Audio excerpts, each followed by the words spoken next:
30% of all Americans under the age of 30 were in favor of the government installing video cameras in homes. That is straight out of George Orwell. What? Yes. Say that again, because I don't believe it. 30% of those under the age of 30 are in favor of the government installing cameras in homes to prevent domestic violence and other issues, going back to your security comment. But that's what people, that's how far we have moved away, where if we had something like this when you and I were in college, there would have been riots.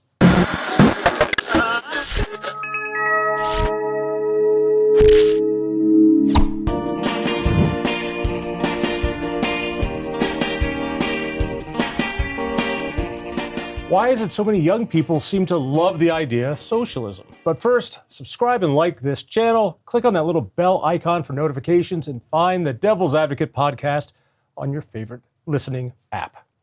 So, Ken Pope, how long have you been Pope? It's a good job, about 60 years actually. You're being Pope. You run something, great organization, you're a senior fellow with the Victims of Communism Museum. First, tell me what that is.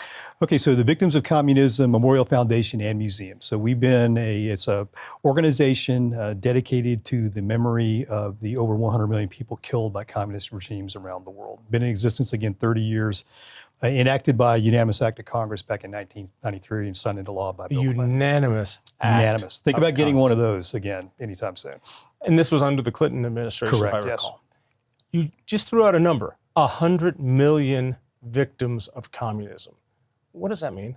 That means in the course of communism's little over 100 years, we've had over 100 million people killed by communist regimes around the world. I find it fascinating that, and rightfully so, when you see a swastika, it is an instant guttural hatred, a feel of, I don't want to see that, I don't want to see people who are carrying that, it's a terrible thing, you can get into trouble for it. But yet, socialist, communist icons are almost kitschy. A hammer and sickle. There's a restaurant in town that has a hammer and sickle as their symbol. I've seen people with Che Rivera t-shirts.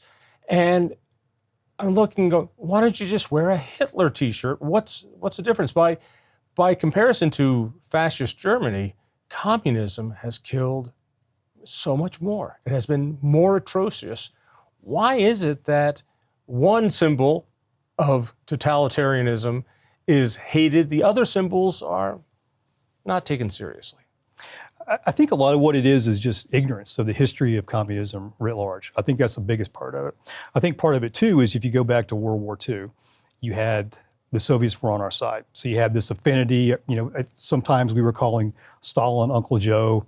There was this moment of camaraderie we had with the Soviet Union. So I think they also got a pass from that point forward. I think in a lot of cases, they weren't really looked at very hard. There's been no trial. There's been no Nuremberg for the many millions of people and the billions who suffered under these regimes throughout its course of history. How many people did Stalin kill? We think the number is somewhere, his system, the Soviet Union, killed upwards of 20 million people. All right, so Hitler killed 6 million Jews. Right. And as horrific as that is, here's a system that did almost 3 times that amount, or more than 3 times that amount.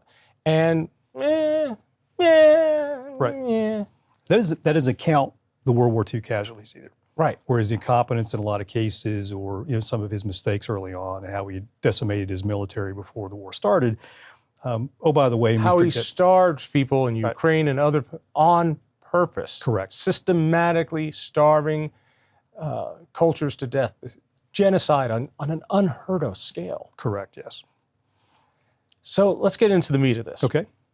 Why do young people today seem to have this positive feeling for socialism?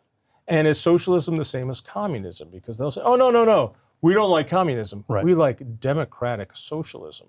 Somehow they think this is different. Well, let's talk about why I think these students at this point in our history, for whatever reason, are enamored with this topic.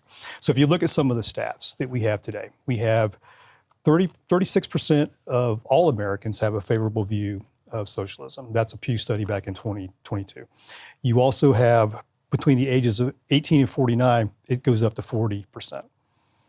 If you think about what people view as their ideal economic system. It'll be socialism 31%, communism 11%, and fascism 8%. So 50%, yeah, no, What? 50% of the nation, of this nation, have a better view of, at least on the economic side, of some form of socialism. And yes, let's not forget that fascism was socialism, in fact, socialism. So they don't understand the history of it. So there was a great, NPR did a study or a survey and reported on it about how our students are doing in history and civics. So at the 8th graders who are getting ready to go into high school, 13% at or above proficient level for the study of history. 13%. 22% for civics. So these kids, young people writ large, are hungry for something that they really don't understand the history, the brutal history that killed over 100 million people. Let's do a little clarification here, because people seem to think that communism and fascism are on opposite ends of some sort of spectrum. Right. When they're not. Correct. You know, one has government ownership, the other one technically has private ownership, but under the control of government. Either one, you have planned economies run by tyrants. Correct. It is exactly the same thing. In fact, I'd argue right now, communist China is fascist China. It looks much more like Germany, that all the businesses there work under the approval of the man in charge. It is the exact same thing. So this little word fight that people like to have between you're a fascist, well, you're a communist. No, it's the same damn thing. It is command and control of the economy and people's liberties and civil liberties. It is ugly. Capitalism is on the other end of that, where people are free to risk their own wealth and build and get rewarded for that. Right. But am I right on how I put that? I think so. I would agree with that. I saw a good piece by Lawrence Reed, Foundation for Economic Education. He created this scale, and I think he's got it accurately. It's capitalism, then you have a mixed economy, and then you have fascism, then you have socialism, then you have communism. That's how he laid it out. I thought that was pretty well done. It's not the typical thing that you see in schools or in education, environments where you have socialism and communism on one side, and you have capitalism and fascism on the far right-hand side. I think that's woefully incorrect. When you talk about economic freedom, Heritage does a calculation of economic freedom around the globe. And traditionally, the United States has always been in the top 3 to 5, period. We're the superpower. This year, we're 26th. Right. 26th. So this love of governmental interference, this love of governmental control, an illusion of security. And that's what I see socialism as. It is a craving every person has for security. And the thought that government is going to be that security blanket. Wait a minute.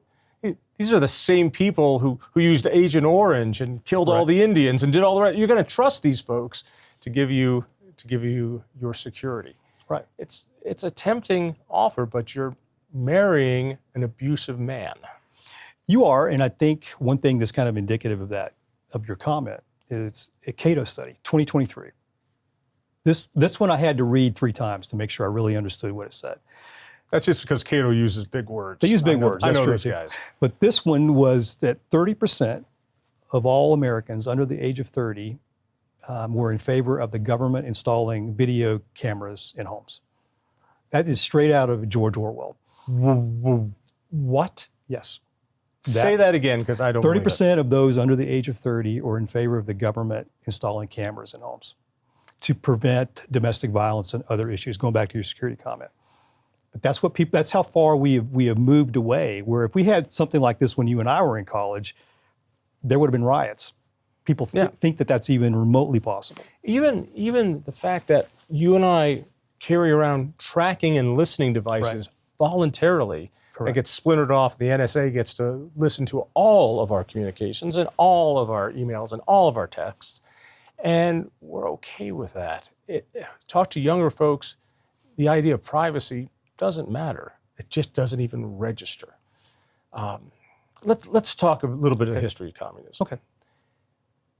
Karl Marx came up with a theory that power should be with the masses. It was this idea that there's these classes and people on top and people on the bottom. What I find so funny is that's what communism creates.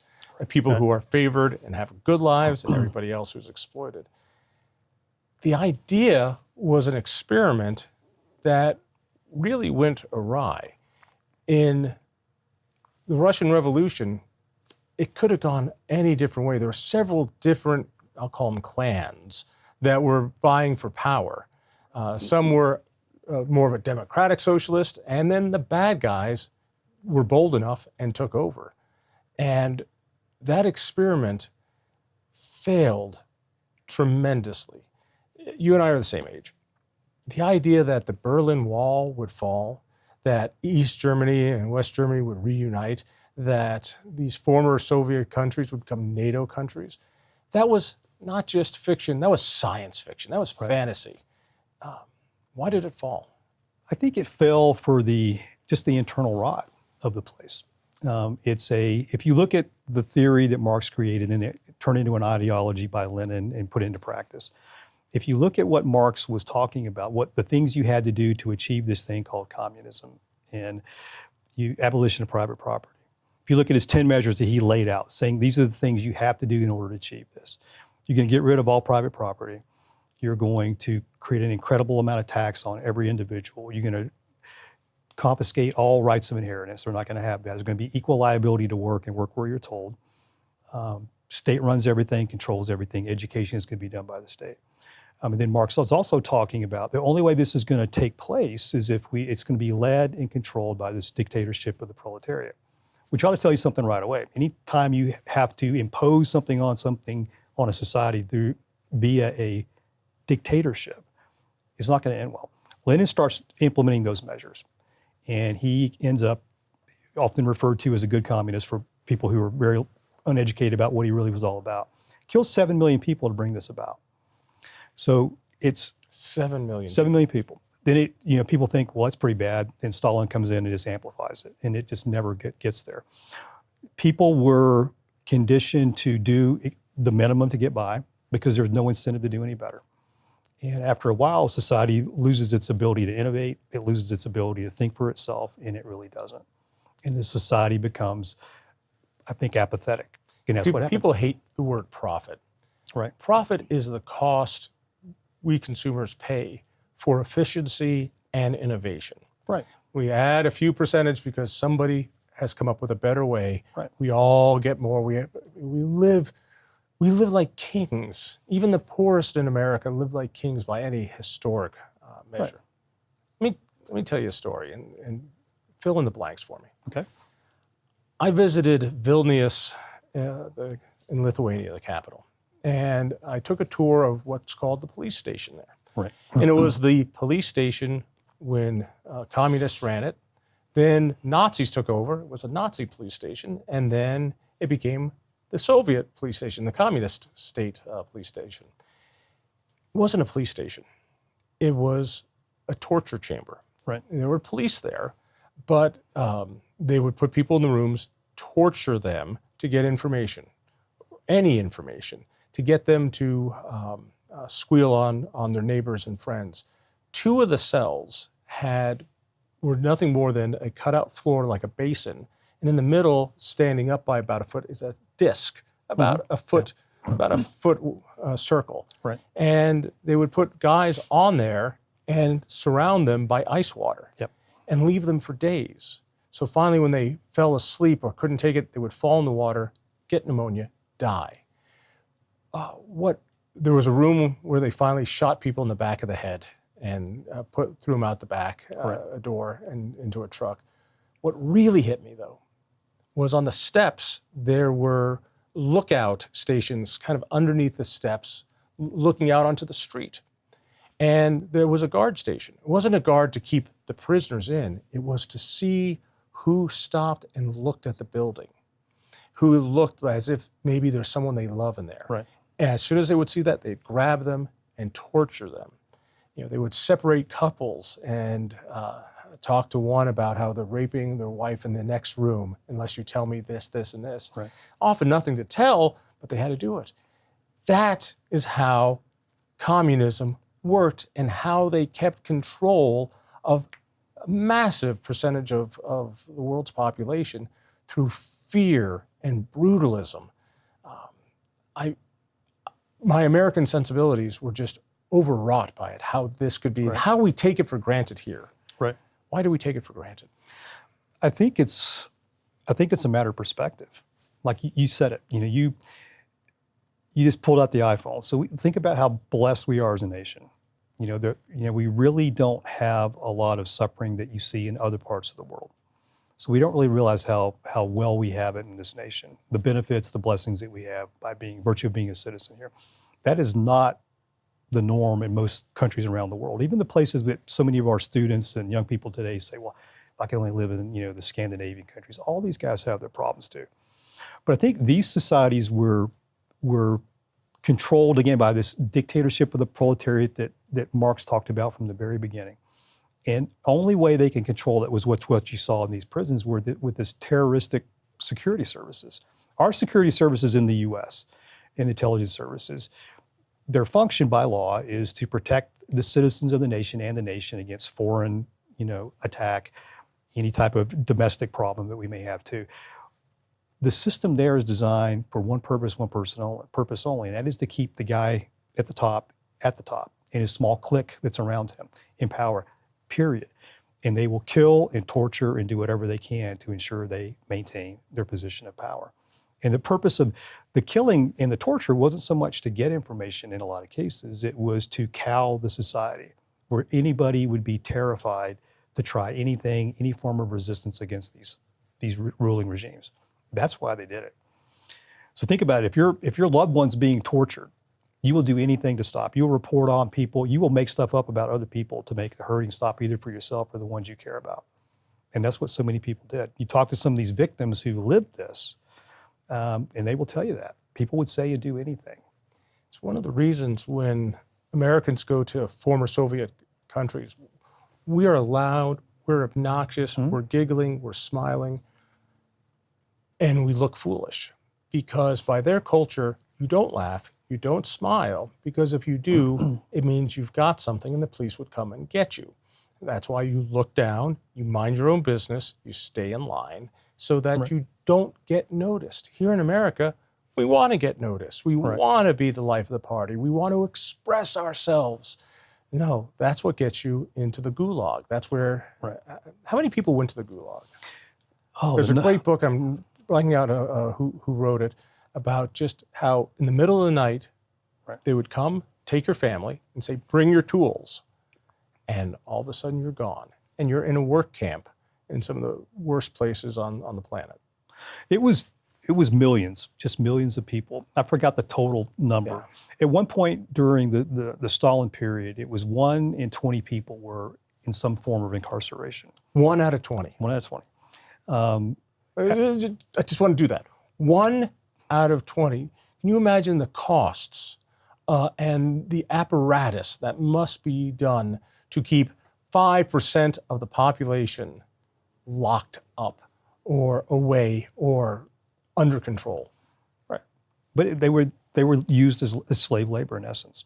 So we talk about now with China, what it does with its Uyghur population, but that was the system in the Soviet Union for a long time. They got rid of people they thought could be problematic. They put them out there and to Siberia and these other places scattered across the country. And basically, in a lot of cases, they were worked to death or worked for such a period of time when they came out, they were broken. And Solzhenitsyn, he wrote the great Gulag Archipelago. A friend of mine, Flag Taylor, just wrote a recent piece on that that I would encourage folks to take a look at today, celebrating that story that talks really in depth about the level of depravity. And one of the quotes that Flag put in from Solzhenitsyn was that Solzhenitsyn was struggling with the fact that had situation been different, had I not been put in the prison camp, could I have been one of the people doing the torturing? Could I have been one of the executioners? I thought that was very, very telling because it's the type of society that system creates. Socialists in America, young people in America, don't like others who have money. The idea is let's redistribute their wealth because rich people have too much power, too much influence. that they can do whatever they want. They get better food, better homes, better medical care, better vacations, better. And it's not fair. In the communist system, if you're in the party and in a position of power, you're in a better home. You go to the real hospital. You get a real vacation. You might even get a car. So it is patronage instead of what we hope is merit. That Bill Gates is wealthy, but because of his software, we all have much better lives. Right. Jeff Bezos is a gazillionaire. Yeah, and during COVID, I could go on my computer and shoot. The next day, there were goods sent to my door. Wild innovations that didn't happen otherwise. Let me tell you another story. And this one I didn't get until I heard it. Okay. You remember when McDonald's opened in Moscow? Right. Lines around the block. Right. The people were so excited to go. The biggest problem they had running it was getting their workers to smile. That you were there to smile at the customer. And we go, don't get it. What we don't get is why they wouldn't smile. Since the state owned everything, when you would go to a restaurant, you'd go and the maitre d' there, or the person at the front, would decide whether or not you could come in. Even if there were tables everywhere that were vacant, they go, do you have a reservation? No, I don't like the way you look. I don't like your color. I don't like your accent. I don't like your clothes. No. And it warped my mind that in order to get service, you had to go and be at the mercy of the business owner in order to go to a restaurant. McDonald's comes, they're trying to say, no, it's flipped. They don't have to come in. We have to be nice to them to keep them coming in. Right. And that story really helped me understand the difference between the two systems. Right. And I'll tell you, when I first traveled to Russia, my very first trip was shortly after the fall of the Soviet Union. Also had the opportunity to travel when I was still in the military during the Cold War. I went to East Berlin a couple times three times, I guess, during the Cold War. And that was one of the things that really shocks you when you get in there is the people. They won't look you in the eye. They will not they will not smile at you. They will not talk to you because talking to an outsider, talking to a foreigner is dangerous. So the McDonald's piece doesn't surprise me at all because they've been so conditioned, they've been cowed for 70 years at that point before communism finally falls in Russia, that it's completely out of character, out of their very nature. The nature that the Soviets, I think in a lot of cases were successful in creating was the new man, not what they thought they were going to get, but the new man they got was this person who was afraid to look people in the eye, was afraid to say what he really thought because the consequences and the cost of doing so were so extreme. Let's bring it back to this country. Okay. The idea that half of the population or young people are comfortable having a tyrant over them. I'm sorry, socialism. They call it socialism. And I agree. They grew up in an era without the Cold War. They grew up in an era where government-run education gives them this sense of the world should be seen through the lens of an oppressor and the oppressed. And that's the only thing you should see. You should look for oppression everywhere. And it is our job to use the coercive force of the state to create what we see as oppression. This terrifies me for the future of our freedoms, of our country. Right. I don't know how we sustain individual liberties. Liberty to speak, liberty to learn, liberty to worship, liberty to own guns, liberty to have property. How we keep those liberties when this seduction of we're going to even everything out and you'll be secure and we're going to make those who oppressed, we're going to punish them and we're going to raise the oppressors. And I think that is behind every bit of propaganda we hear today. Yeah, I think so. I think it starts in education. Again, because it seems to me that we are building in our education system today, that's what we're talking about more than anything else. We already gave you the statistics about, how the students are learning. So you got 13% who barely understand history, and you've got 22% who understand civics. But what they don't see is the danger. They hear about the good stuff. They hear that, this is going to be equal. Everything's going to everything is going to work out well. I'm going to get my fair share, and nobody's going to have everything. But the societies they think they ought to emulate, their success rate never happened. That was some of the biggest myths about, the communist systems writ large. It treats everybody fairly. It does not. Everybody's equal. Everyone is not. Like you said, there is the people at the very top, the top 1 or 2%. They talk about that problem here in this country, nothing like what they have in these Eastern Bloc or former Eastern Bloc or the communist nations. But if you're in the party, you're safe, right? As long as you're in the party, you're safe. Right. Are you?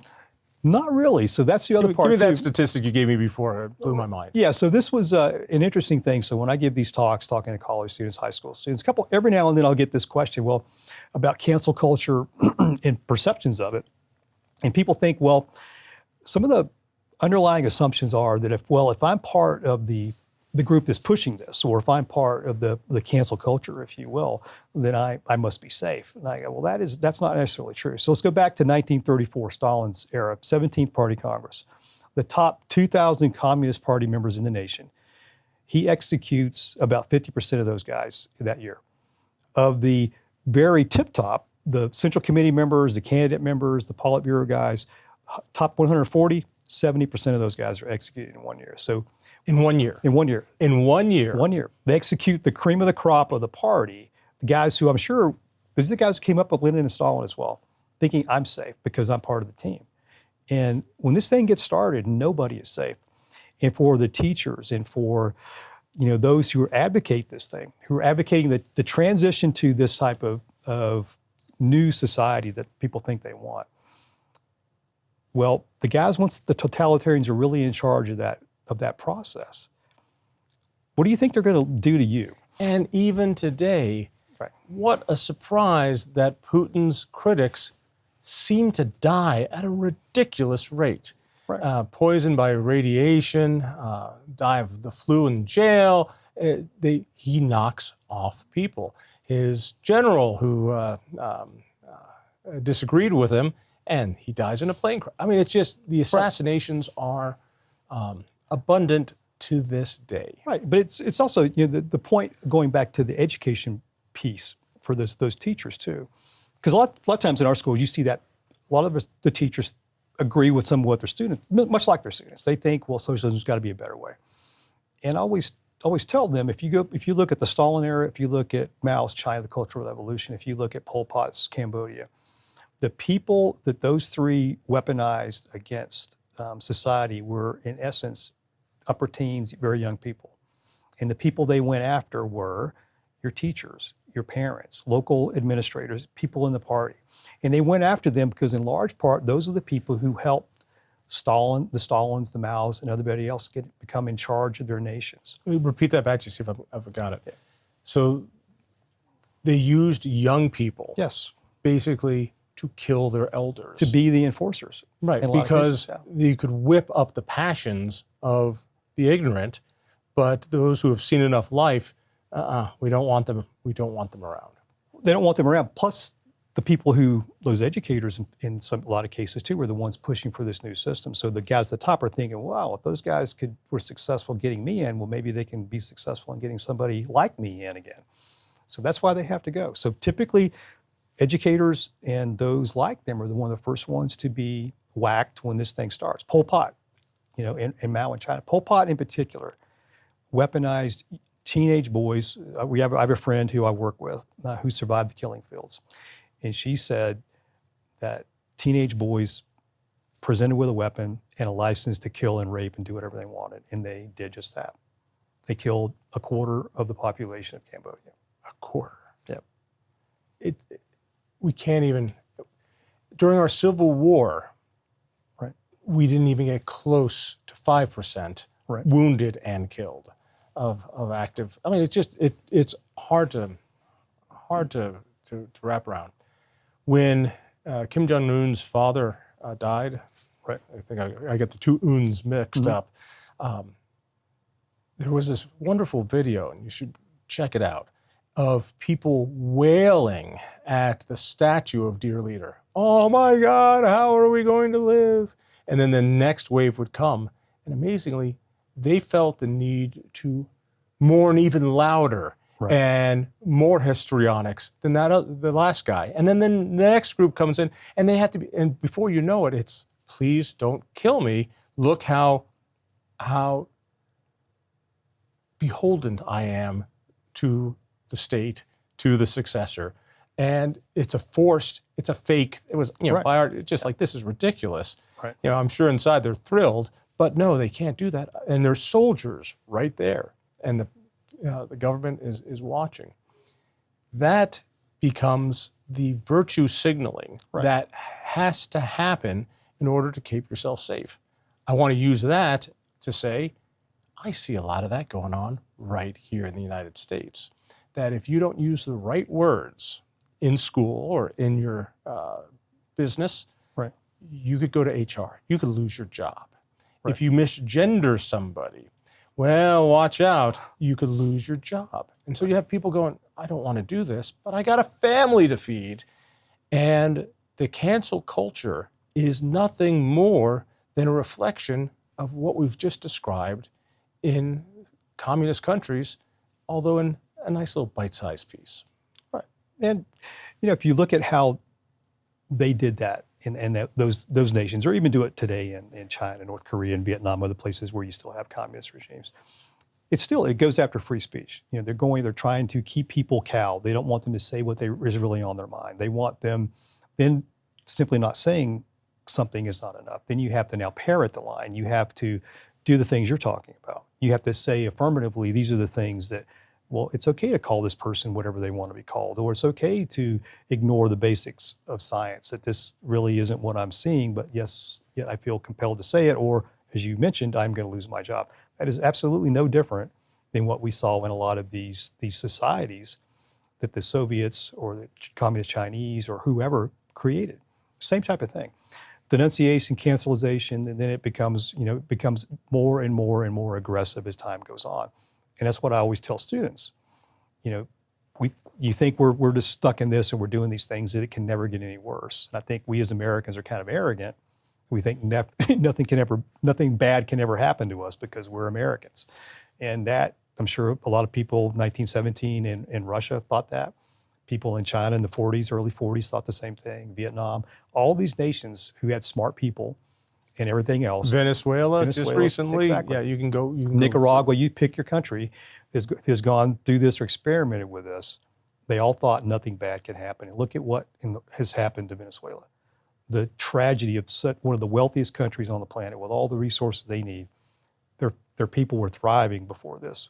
Plenty of food and everything else, and now there are 7 million refugees out of the country. Just as speech codes, very much Soviet style, fascist style speech codes, right, are now being pressed subtly in some places, overtly in others. I also see a change on the intellectual left.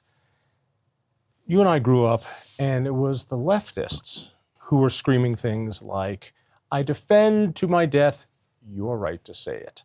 Right. That a person is innocent until proven guilty. The ends do not justify the means. These things were beaten into us. You had organizations like the ACLU leading the charge for free speech. Even hideous people like neo-Nazis, they would defend and say, right, they have a right to free speech. Those leftists are gone. Either that or they're in hiding. I don't right. see them. So I see the American left now becoming weaponized, saying, we will not defend your right to use words we don't like, that don't fit in our narrative. I will not defend your right to be in opposition. I will not defend your right to be innocent until proven guilty. We're going to fire you now. We're going to take care of business. And I see these truly socialistic, North Korea, Soviet style changes in academia, in our media, in entertainment. It is you go over this trip line, we will destroy you. Right. It is individual. I find it terrifying. Yeah, and I do as well. If you think back to when you and I were in college, if somebody told the student body, well, you can't say this or you can't do this at this certain place on campus, it would be like a riot to go do that. Now it's just the opposite. You're having all these administrative rules put into place that people, you can't say certain things, or you can only say it in a certain place, or you've got to agree with this particular policy, or you're going to lose your job, or you're going to be suspended or maybe expelled from school. It's absolutely no different than some of the things that we see in the past with these regimes. It's a way to control criticism of either the administration of the school or criticism of the government. It is there to control dissent. It is exactly the that. best way to answer dissent is to stop it via force. And that's all that happens with cancel culture. Right. And as that grows, it is going to get more violent. It is going to get uglier. And that worries me. Well, this is wonderfully depressing. I'm so glad we're talking about this, Ken. So give me a ray of sunshine here. Right. You have an organization, you're part of an organization that tries to help people learn from the past. Right. How do you know if you're being successful? Well, I think we are, because we are seeing an increased number of people who do a couple things. They are obviously coming to our museum, which is in Washington, D.C., 2 blocks from the White House. So it's the only one of its kind that I'm aware of, at least in this country, probably around the world, that tells the complete story of communism by virtually every nation that suffered under it. So you can come in and see that, get that experience. I think a lot of what we're seeing too is parents and some teachers, some school districts are becoming worried about the level of education on this particular topic and how they're seeing their students, how they're seeing their teachers think about this particular issue. And it's worrisome, especially for folks of our generation. We hear this, we know, because we know where it ends. So I think we have a lot more interest in we have people coming to us to do teacher training. We have student education.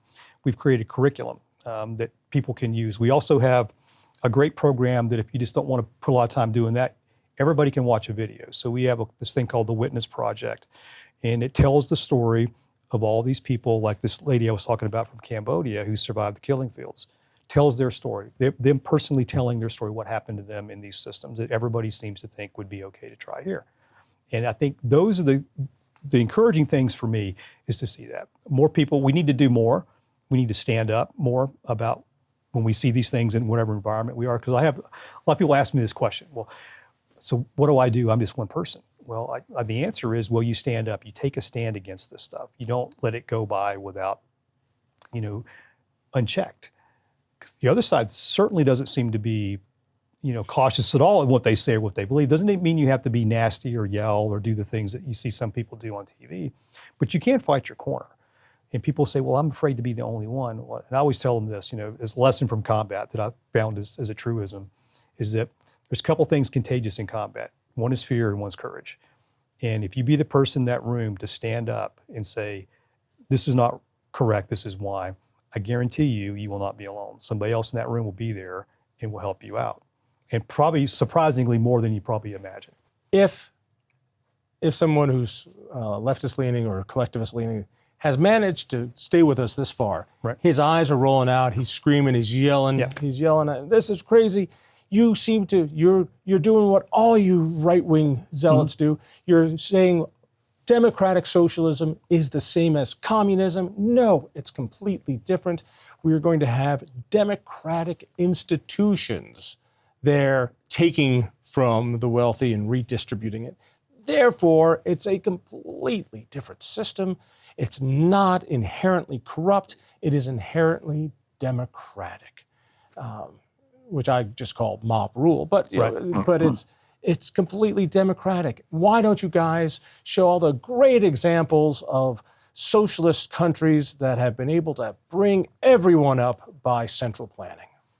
Because none of them exist. That's my argument. People always ask that question. Well, what about Sweden? Sweden is not a socialist country, never has been. Well, and also what I love about Sweden is its experiments with socialism were so awful. They're one of the more capitalist countries in Europe at this point. Right, exactly. Remember, they're the ones who bucked the science on COVID and kept their economy going. Exactly. No, there's more economic freedom in Sweden today than any time in when we've been alive. Exactly. But that's the one I mean, almost 90% of the time I get that phone in my face. Sweden. Well, Sweden is not, well, they have democratic socialists. Yes, they have democratic socialists in their government as part of a party, but they're not in control, anywhere near control of that country. And even the prime ministers of those nations will say, we are not socialist nations. We are capitalist market economies, democracies. The stories of privatization in those countries because they were failing saved them. Exactly. You know, I look at Lithuania as a wonderful example of how, and Estonia too, I think, probably Latvia, how they've embraced capitalism and now their people are thriving. Exactly. People thrive when they have freedom and the ability to work for themselves. That's why socialism and communism always fail, because you're working for the state, you're working for somebody else, you don't get to enjoy the fruits of your own labor because you're going to be given a pittance to survive on. No, you got it all wrong. I'm not being exploited. The state is saving me from exploitation of the owner class, and I don't want to be exploited. Thank God for socialism, because now someone is protecting me from mean, profiteering capitalists. I always just ask them, well, just give me the example of the nation where you think this has worked and how we should copy that so we can make it work.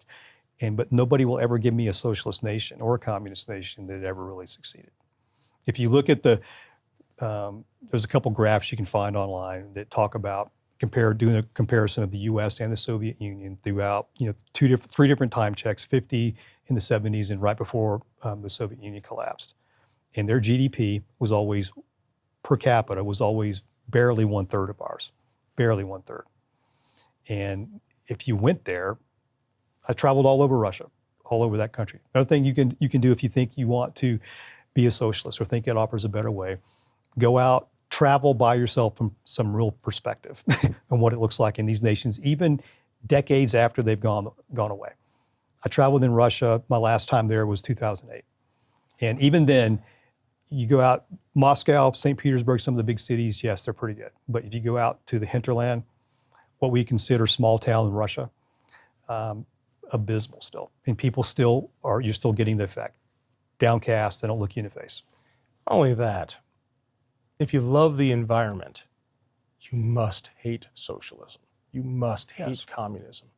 The most environmental damage has ever happened have come from China and Russia. Yes. The movie miniseries Chernobyl on HBO was spectacular to show how communism covers up and keeps hidden terrible environmental disasters. Look what's going on in China. Here we are saying we got to stop fossil fuels. Right. We're not the problem. Over there, that's the problem. Speaking of China, let's kind of wrap up on this. Okay.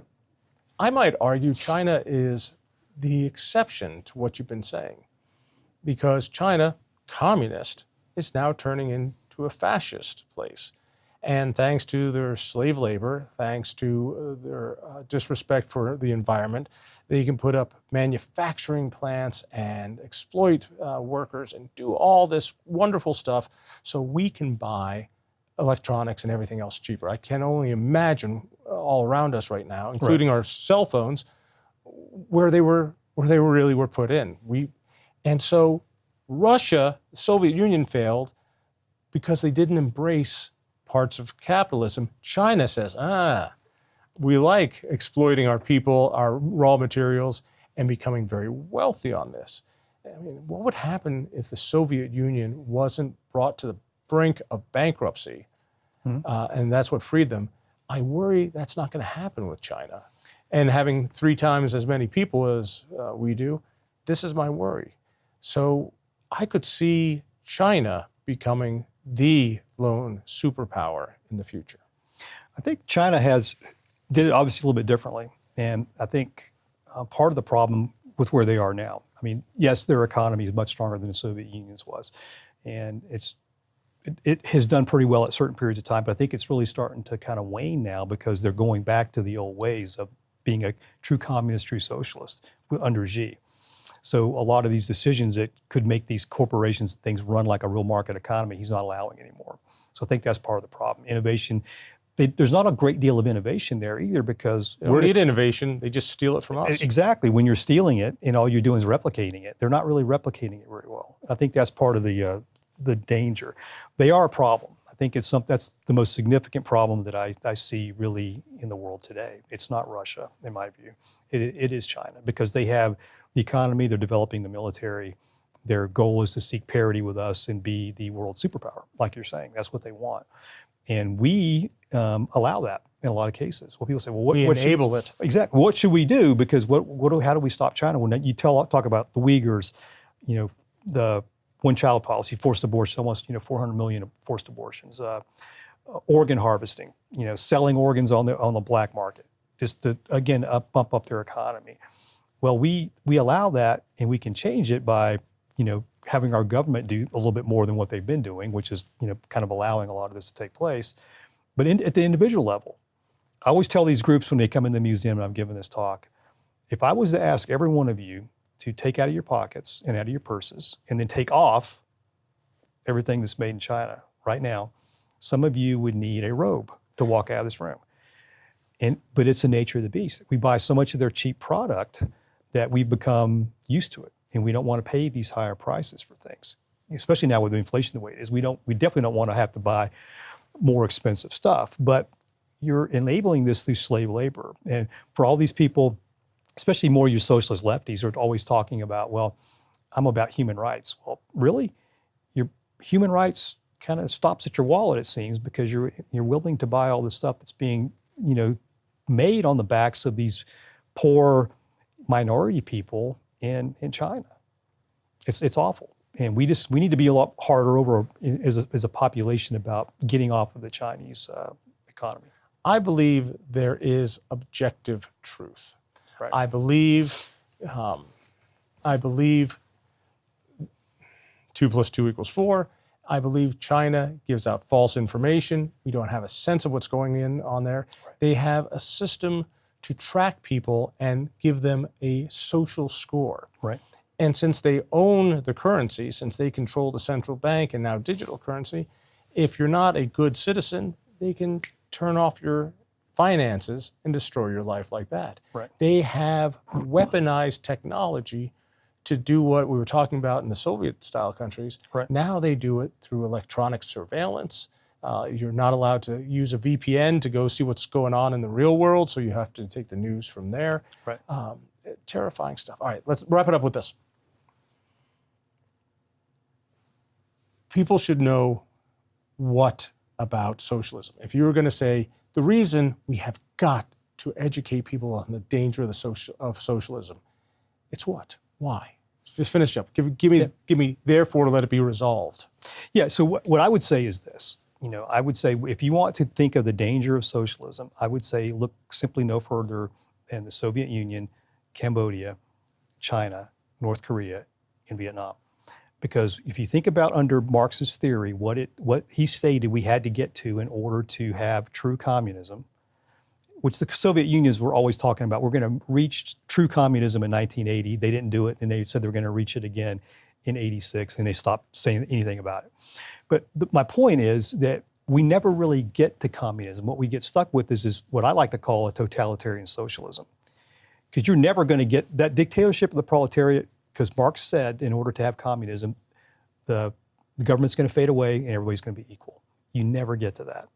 So what you always are stuck with is this totalitarian socialism where you have a totalitarian in charge, you have no rights, this dictatorship of the proletariat is still there, and only that guy and his small clique at the top are going to enjoy anything in that society. Everybody else is going to suffer. They're going to be a serf, they're going to be a slave, or they're going to be in a camp, or they're going to be executed. That's how this story always ends. People want to get more information about your organization, where do they go? Yes, come to our website, victimsofcommunism.org. You can see some of the resources I talked about, curriculum online, some of our teacher trainings are online. Witness Project, a big one I would also encourage people to go to. We also have the online museum you can go to and take a look at what's there. But again, just encourage everybody to come see us. We're a nonpartisan nonprofit, and we're always looking for help in running the foundation. So please donate. And created by the federal government by unanimous Act of Congress, 1993, signed into law by Bill Clinton, back when we all thought communism was a bad thing. And thanks so much. Thank you. If you enjoyed that conversation, by all means, click one of these other great programs. We have the best conversations with the most fascinating Coloradans. And subscribe to our channel. Just click down below and hit that little bell button too. You don't want to miss a single show.